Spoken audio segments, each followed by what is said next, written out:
Cátedra Social. Estamos aqui mais uma vez na TV RVC, canal 8 da NET.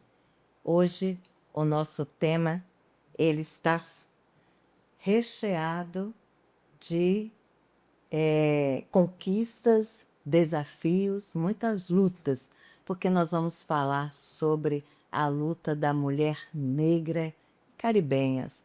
Você já ouviu falar sobre essa luta, sobre essa mulher invisível que luta todos os dias para dizer, olha, eu estou aqui, sou mulher, sou negra, estou aqui, sou igual a qualquer uma outra, independente da minha classe social. Eu estou aqui com a minha querida doutora Lília Alves, que também é presidente da Comissão de Igualdade Racial da OAB de Pindamonhangaba. Já foi conselheira também do Conselho da Mulher de Pindamonhangaba e a doutora Lília é a nossa convidada. Muito obrigada pela tua disponibilidade em estar aqui conosco, doutora Lília. Simone, é um prazer estar aqui. Eu que agradeço muito estar aqui, falar sobre um assunto tão importante. E hoje passei a não ser mais invisível, a partir do momento em que estamos falando do assunto, falando sobre a mulher invisível, passaremos não mais ser, né? E o que importa é falar. Caso alguém queira saber de algo, temos que procurar saber. E a Simone muito bem, como ela muito bem falou, ela tem lutado conosco, ela tem dito, ela tem falado, estudado, né? Então, assim, nosso primeiro encontro foi um momento de discussão acerca do racismo, acerca das leis, e foi aí onde nós nos conhecemos. E naquele debate tão gostoso, nos tornamos amigas. E eu percebi em Simone uma pessoa, uma mulher, que luta pela causa. Muito importante. Obrigada pelo convite, obrigada pela oportunidade de falar um pouquinho sobre esse assunto tão interessante. Isso aí. Doutora Lília, eu vou ler aqui um texto que eu achei muito interessante para a gente começar esse bate-papo. Sim. Ela, a mulher negra, é a base da sociedade, mas ela é a última da fila. Neste episódio, a gente vai discutir a luta pelos direitos das mulheres negras e caribenhas. Muitas desconhecem essa luta. E até o termo caribenhas não sabe o que significa. Vamos falar de racismo estrutural de uma forma bem objetiva e sucinta, porque é um assunto aí bem vasto. Violência obstétrica, que também é outro assunto super vasto, mas precisa ser falado. Vamos falar sobre desigualdade salarial, representatividade e resistência. Resistência aí que fecha com tudo. Um debate necessário sobre a história, dados e soluções para construir uma sociedade justa, porque equidade racial sem equidade de gênero não existe. É isso? Isso mesmo. Então vamos lá. Doutora Lília, essa luta invisível, direito das mulheres negras e carimbenhas, que luta é essa? Então, Simone, quando você fala acerca da mulher negra ser a base da sociedade, eu vou voltar um pouquinho ao passado. As mulheres carimbenhas, né, como você mesmo falou, foram mulheres que elas vieram de um outro país, falando uma outra língua, numa época onde o país ainda havia escravidão, e fomos libertos naquele dia, naquele grande dia, né, da libertação. E as mulheres, elas foram para a rua fazer o acarajé, não sei se você sabe. Ela é a base. E podemos falar que hoje muitas mulheres conquistaram um espaço, um pedacinho de terra, uma casa para morar, um lar para a sua família através desse trabalho. Elas criaram, fizeram um acarajé, foram vender para comprar sua liberdade. Então, quando falamos de mulher negra, falamos dessa mulher que tem a atitude de levantar cedo, fazer uma cocada, construir algo, ou até mesmo fazer como a minha avó, Eva, eu posso falar aqui, ela tinha um terreninho, ela construiu a sua própria casa com as suas próprias mãos, casa de taipa, e foi uma mulher negra, para que os filhos, uma mulher viúva, jovem, com seus filhos não ficassem na rua. Então, quando falamos de base, falamos dessa força. E quando falamos de força, as pessoas têm aquela sensação de que a mulher negra suporta tudo, a mulher negra aguenta tudo. É aí onde entra a violência obstetrícia. É aí onde dizem, olha, pode deixar que ela suporta, pode deixar que ela aguenta. Isso não é dor, isso é frescura.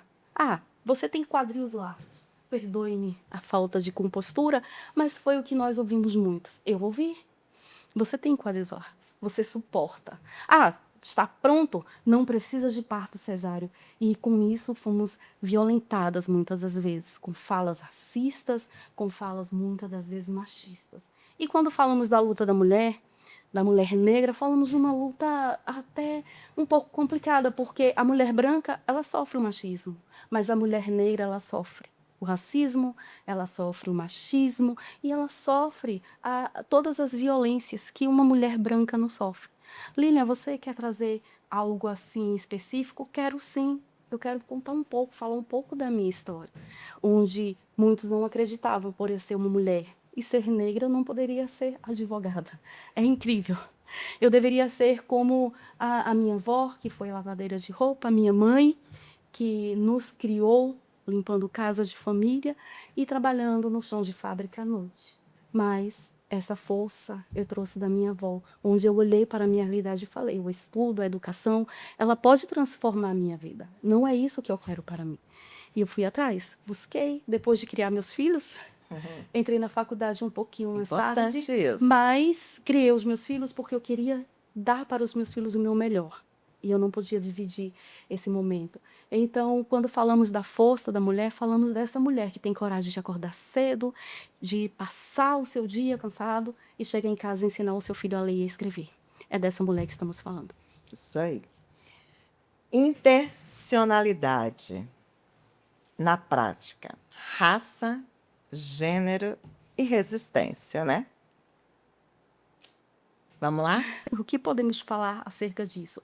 É uma palavra até um pouco desconhecida, né? Sim. Muitas das vezes não ouvimos falar na escola, não ouvimos falar no dia a dia, numa conversa.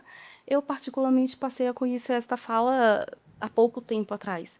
Não é uma fala, não é uma palavra onde se faz conhecida, mas é uma palavra que poderíamos falar mais.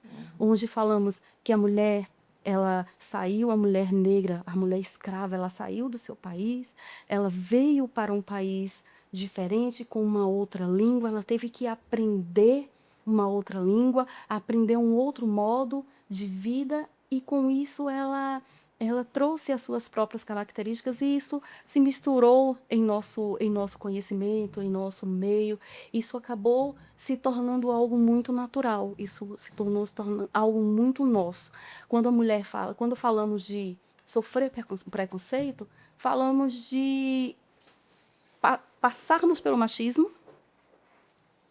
porque o homem ele é machista, passarmos pelo racismo, onde a mulher ela já sofre o machismo, ela vai sofrer agora o preconceito racial, porque ela é uma mulher, não pode estar em um local de fala, ela é uma mulher negra, a mulher negra também não pode estar em um local de poder, com a caneta na mão, e falamos acerca de estarmos numa realidade totalmente diferente da nossa realidade, que é o estudo, o ensino. Ele não foi criado e nem foi formulado para as pessoas pobres e negras.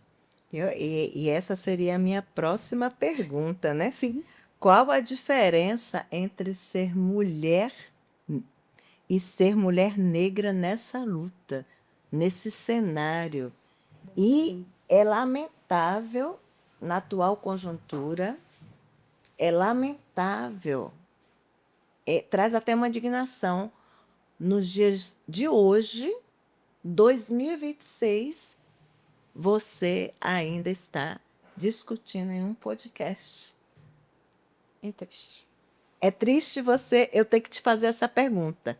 No seu dia a dia, você acabou de relatar a sua experiência pessoal, né, da sua avó, da sua mãe. Você já sofreu vários tipos de violência, e olha que você é nova, você não é tão, né? Você sofreu. Os seus filhos, com certeza, têm sofrido algum tipo de racismo, né? De preconceito. Então, essa mulher, qual a diferença aí? A mulher negra nessa luta e a mulher branca, né? A mulher E aí? Eu vou dar um exemplo, Simone. Hoje eu vim para cá para atender esse convite e eu vim de Uber, né? E ao entrar no Uber, o moço, ele veio dirigindo quietinho, e eu também estava quieta porque eu estava pensando, né? Concentrada, nervosa, é o meu primeiro podcast. E o que acontece? O moço falou assim: "Vocês vão para um culto lá no Unifovic?" Eu, "Por que um culto?" Aí ele fez: Eu fiz: "Não, eu vou para um podcast." Ele fez: Porque aquela faculdade é muito cara." Então eu entendi nas entrelinhas, eu sou uma pessoa inteligente, eu entendi nas entrelinhas o que eu poderia estar fazendo à noite na Unifovic, uma faculdade que tem um valor, né, um valor assim alto. Então ele pensou, é para um culto. E depois ele pensou, mas professora também não seria, porque ele relatou, ele falou não, porque o máximo que teremos é um curso técnico.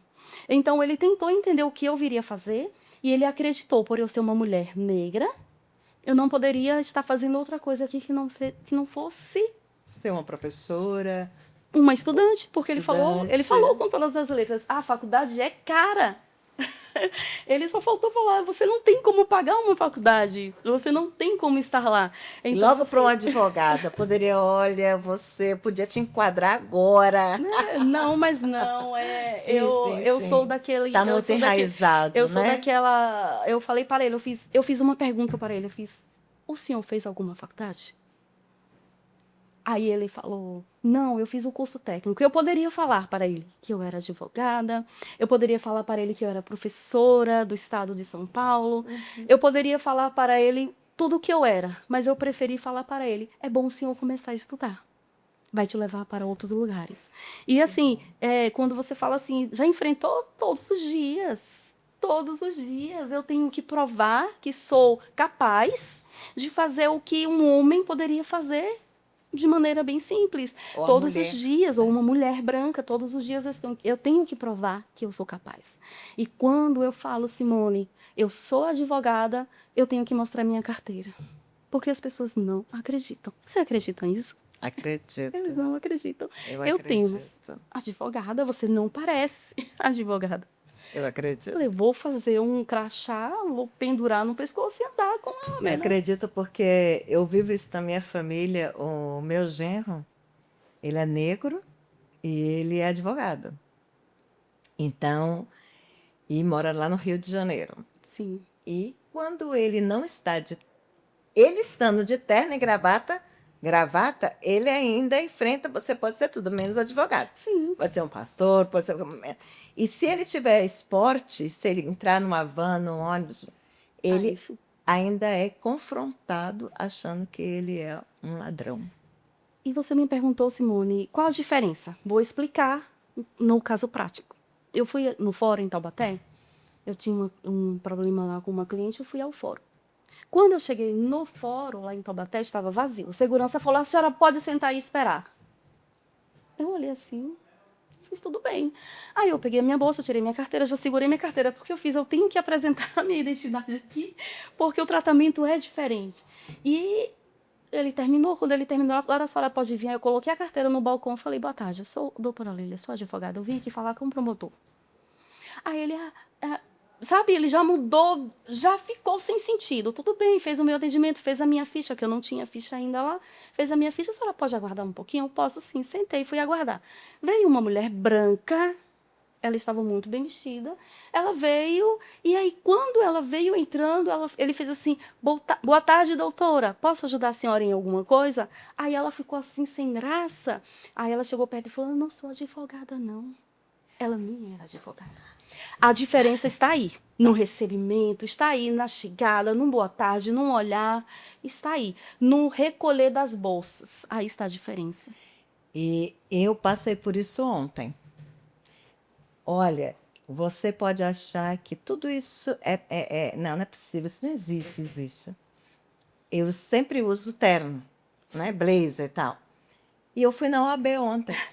Eu estive na OAB ontem de manhã para a reunião do Conselho da Mulher aqui em Pindamonhangaba.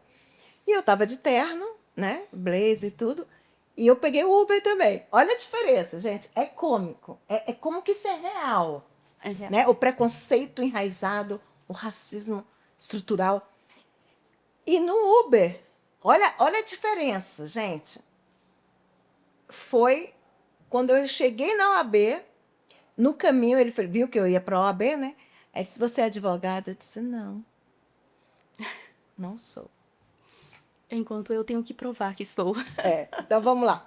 Sim. Onde o Estado falhou e continua falhando?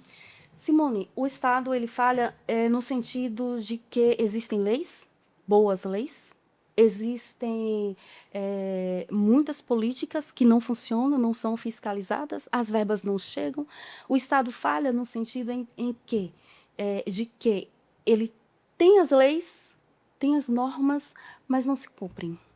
Quando falamos que estamos em uma cidade onde não existe uma delegacia especializada, uma delegacia racial especializada, eu digo que o Estado falhou. Mas, Lilian, por que uma delegacia especializada? Porque o atendimento será diferenciado. O atendimento para a mulher que chega lá, a mulher que foi agredida, a mulher negra que foi agredida, será diferente.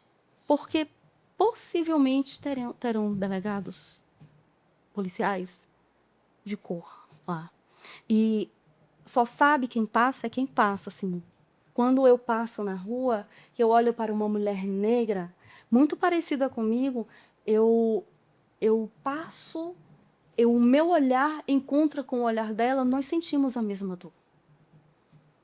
Então, quando falamos que você vai chegar em uma delegacia e vai ser atendido por um homem branco, sendo uma mulher negra, ele vai falar, volta para casa, e fiz só uma briga de casal.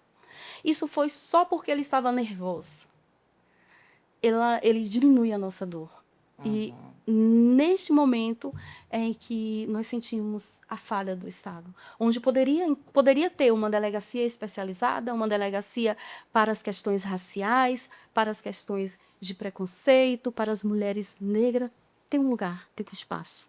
E, nesse sentido, eu acredito que é uma falha muito grande. Política pública, né? Vamos pegar o gancho O aí, gancho. né? Você já começou. Sim, já fui. Qual a lei, o projeto de lei, a política pública que mudaria de verdade a vida da mulher negra amanhã? Hoje, né? Cota, renda, saúde integral. Como é que você vê tudo isso? Eu vejo assim, Simone,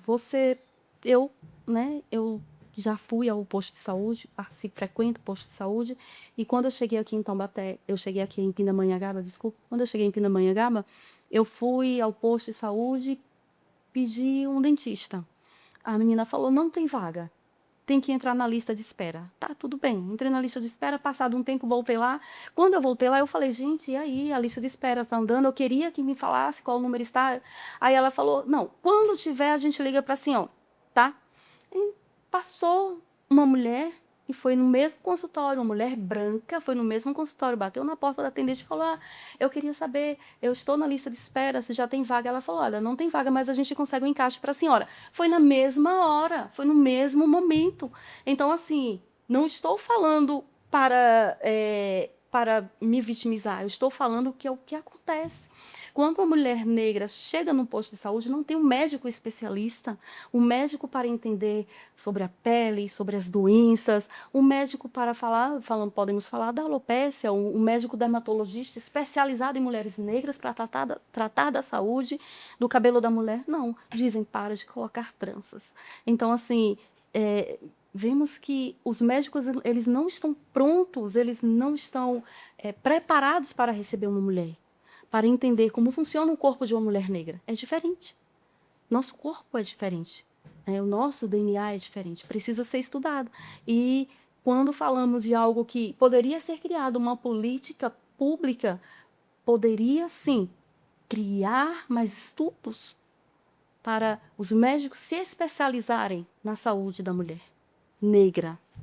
Não só na saúde da mulher, mas na saúde da mulher negra. Entender como funciona.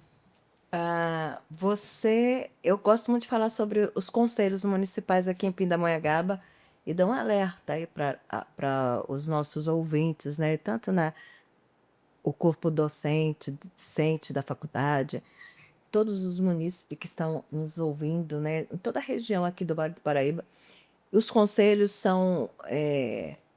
O Conselho Municipal é o controle social. Sim. E a sociedade precisa entender a fortaleza que é você participar e se envolver nos conselhos. Vamos lá. Você acha que. Você. Acha não, eu não gosto dessa palavra você acha. Você acredita que conselhos municipais, fórum, né? Esses fóruns interconselho, a sociedade junta, né? Porque é ali onde é a sociedade civil organizada Sim. pode garantir esses direitos? Você acredita nisso? Eu acredito sim. Acredito porque em uma conferência a população ela tem o seu espaço de fala. E naquele momento acontece de criar alguma coisa, criar algumas regras, algumas normas para trabalhar nesse sentido de cuidar da população. Eu acredito sim nos conselhos. Aprendi, né? Fui conselheira, foi a minha melhor experiência. Eu não tinha conhecimento algum acerca e eu pude ver, presenciar a mudança que fez na minha vida, na forma de pensar, na forma de agir. E quando falamos de conselho, falamos de força, né? Quando uma conselheira ela vai falar com o prefeito, com o vereador, ela não vai falar em seu nome, ela está falando em nome de um grupo, E o de um colegiado. colegiado. Então, isso traz força, Mostra força. mostra força. Eu acredito muito no conselho, eu acredito que as políticas do conselho ela têm funcionado bem e acredito que as pessoas, as mulheres, as crianças, os jovens, eles devem participar. Eles devem participar ativamente, sim. Vamos falar de cultura. Ai, tá bom. Cultura é bom, eu gosto. Cultura. Sim. O cabelo, a religião, o samba, a comida. Como a cultura é a arma de resistência e também alvo de ataque. A Constituição, no seu artigo 256, ela nos garante a cultura. É um direito do cidadão ter cultura. É um direito da mulher negra sambar, né? É assim, eu não sei se, né, eu acabei não falando, eu sou evangélica, mas eu acredito que o respeito à religião, ele deve ser primordial. A mulher negra, ela por muitos anos, ela teve que alisar o cabelo. Eu tive que alisar meu cabelo durante muito tempo. Eu cortei meu cabelo, curtinho, tirei o alisamento do meu cabelo tem somente 2 anos. E foi muito difícil porque eu não conseguia me ver com o meu cabelo natural, né? Tem dias, é uma curiosidade, que eu não passo nem creme de pentear no meu cabelo. Eu quero que ele fique rebelde. Eu quero que ele chame a atenção. Não é uma revolta, né? Não seria uma revolta, mas é liberdade. Soltar o cabelo, deixar o cabelo natural é liberdade. Me libertou. Eu conversei com uma cabeleireira que cortou meu cabelo muito, foi maravilhosa. Ela falou assim que o meu cabelo natural iria me trazer mais autoridade. Não acreditei no momento. Autonomia. Não acreditei. Eu achei não para mim não iria fazer diferença, mas fez diferença. Me libertou, né? Então assim, quando falamos de cultura, nós temos que conhecer a nossa história. Temos que conhecer o nosso passado. Não com um olhar Aceitação. preconceituoso, não com um olhar preconceituoso, mas com um olhar aberto de entender o que são as tranças, para que serviam as tranças, o significado daqueles penteados. Tudo tem uma história, e a história é interessante. E quando você conhece a história, você respeita. É importante conhecer. Racismo estrutural. Vamos lá.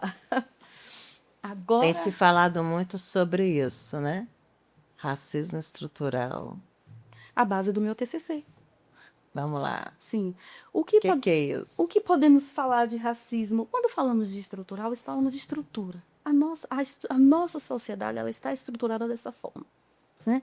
Os brancos no lugar de poder, no lugar de fala. Onde poderíamos falar que teríamos uma conferência onde haveria um promotor público negro sentado, palestrando? Quando falaríamos sobre isso? E assim, como ele mesmo disse, né? Ele mesmo disse, ele já passou, já sofreu muito preconceito. E quando falamos, falamos de algo que já está enraizado, algo que já está firme, formado. A sociedade, ela não consegue ver, ela não consegue olhar para uma mulher negra e acreditar que ela pode ser uma professora, que ela pode ser uma advogada, que ela pode ser uma delegada, que ela pode ser uma juíza. Eu já vi relatos de colegas falando acerca disso. E acontece muito. E quando falamos de racismo estrutural, falamos da base. Falamos dos princípios, onde eu consigo lhe dizer. Eu cheguei na Câmara de Vereadores daqui de Pinda, eu fui para fazer uma pesquisa, chegando lá eu olhei para o quadro, eu fiz, onde estão as mulheres? E aí eu parei e pensei, não, e uma mulher negra? Negra, é. Uma mulher negra. A sociedade, Só ela... temos duas mulheres lá na Câmara. Não, só duas mulheres E e brancas. E brancas, né? E assim, quem vai falar da minha dor lá na Câmara de Vereadores? Uma mulher branca? Ela vai poder falar da dor que eu sinto? Não. Então, quando falamos de racismo estrutural, falamos de algo que já está firme, mas podemos mudar isso. Com esses debates, essas conversas, com o nosso posicionamento. E eu já comentei aqui que eu sou professora na escola. Quando eu cheguei na escola, tem uma jovem lá que eu acho ela muito linda, ela é negra, e ela tem um cabelo bem black assim, e aí quando ela me viu na escola, o olho dela chegou a brilhar, sabe? Ela se viu ali. E quando ela ficou sabendo que eu era advogada, ela fez, não acredito. É possível? Eu falei, é possível sim. Então, assim, quando falamos de estrutura, falamos de algo que está pronto. A sociedade, ela é preconceituosa, ela é racista, mas nós podemos mudar isso. Podemos mudar isso. Eu casei com um negro, né? Minhas filhas são negras, né? E eu sofri muito com elas, né? Porque elas sofreram muito preconceito na escola. E olha que elas não estudaram no início, na infância, na primeira infância, ali até o Fundo 2, no Fundo 1, elas estudaram no colégio cristão, né? Particular, né? Mas elas sofreram muito bullying, né? Muito preconceito. Embora uma delas seja branca, branca, branca, mas cabelo todo, né, black, né? E a outra puxou mais o pai, né? Bem mesclada, mas também o cabelo black. E elas deixaram. Quando eu trabalhei muito isso nelas, e quando elas se encontraram, se aceitaram, né? Que isso é muito importante, é a A aceitação. aceitação. Quando elas aceitaram, teve essa aceitação, ela, mãe, não quero mais fazer chapinha, não quero mais tratar. E elas radicalizaram mesmo, e deixaram, e foram e fizeram tudo sozinha. E hoje é muito natural. Minha neta hoje, né? Minha mais velha casou com um jovem, um rapaz negro. Meu genro é uma bênção e, na minha vida, na nossa vida. E a minha neta é a coisa mais linda. E o cabelo dela já é natural e deixa. Mas isso é muito forte. Mas todos os dias, essa resistência, Sim. eu vejo, eu vivencio tanto no meu esposo, na família, e no dia a dia, né? Porque a gente trabalha na militância de todo tipo de mulher, seja PCD, seja mulher negra, Sim. a gente está sempre envolvido e é muito bom a gente estar sempre ressaltando essa diferença que existe mesmo, Uma né? diferença no tratamento, no No olhar, tratamento. no posicionamento da foto. No posicionamento da foto, a mulher negra ela sofre preconceito. Eu fui a uma conferência em Campos do Jordão, havia uma fila onde tinha um fotógrafo, ele tirava foto de todos que recebiam, que iam no standzinho. Todos. E as pessoas vinham, ele fazia foto. Eu fui, quando eu cheguei, ele parou, não fez a foto. Não fiz porque ele não fez minha foto, né? porque ele não fez a minha foto. E aí eu fiz, deve ter acabado, tudo bem, entendi. Saí da fila, quando eu saí da fila eu parei, olhei, ele continua tirando fotos. Me deu uma vontade de ir lá, Simone, e falar, tira uma foto minha, sabe? Então, assim, a nossa aparência, ela diz muito.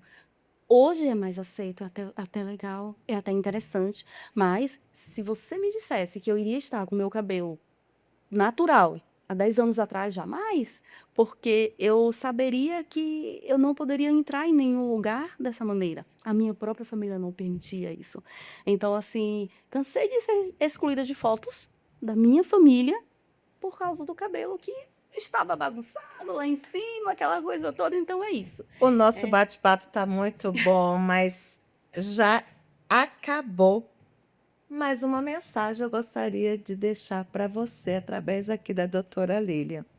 O que eu, né, o que o ouvinte pode fazer na sua casa, na sua empresa, na sua cidade, para diminuir essa dor.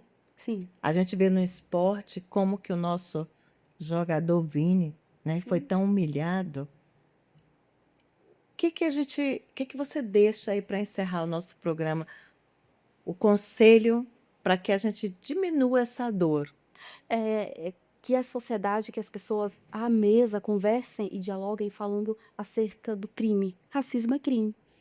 E como tal, tem que ser punida. Tem que existir uma punição para o racismo. E para as crianças novas, jovens, as crianças negras, entendam que você pode estar onde você quiser. O seu lugar é onde você quiser estar, tá? O que as pessoas podem fazer é abrir as portas. É trazer as pessoas negras para sentar à mesa. Isso é muito importante. Ouvir também. A escutativa, ela é importantíssima. Falar sobre o assunto, discutir sobre o assunto e acreditar que é normal ter jovens advogados negros, mulheres advogadas negras, juízas, promotoras, médicas e normalizar a nossa convivência tem que ser normal. Obrigada, doutora Lília. E a você, ouvinte, eu também finalizo dizendo o seguinte: o nosso Deus, ele criou todos nós. Todos são iguais. A imagem e semelhança dele. Sim. E ele ama a todos, independente de cor, raça ou de etnia. Para você que é negra, negro, se ame, porque nosso Deus te amou primeiro. E isso é a aceitação, com certeza, é o grande primeiro passo. Sim. Para que você possa avançar e voar. Eu estou até aqui, ó, com a blusa aqui da primeira marcha que Pindamonhangaba teve, né? Dignidade, equidade e justiça. Primeira marcha da mulher negra, que foi do Conselho da Comunidade Negra. Deus abençoe a todos nós. Levanta essa bandeira. Fica com a gente. TBRVC, Cátedra Social, volta outro dia.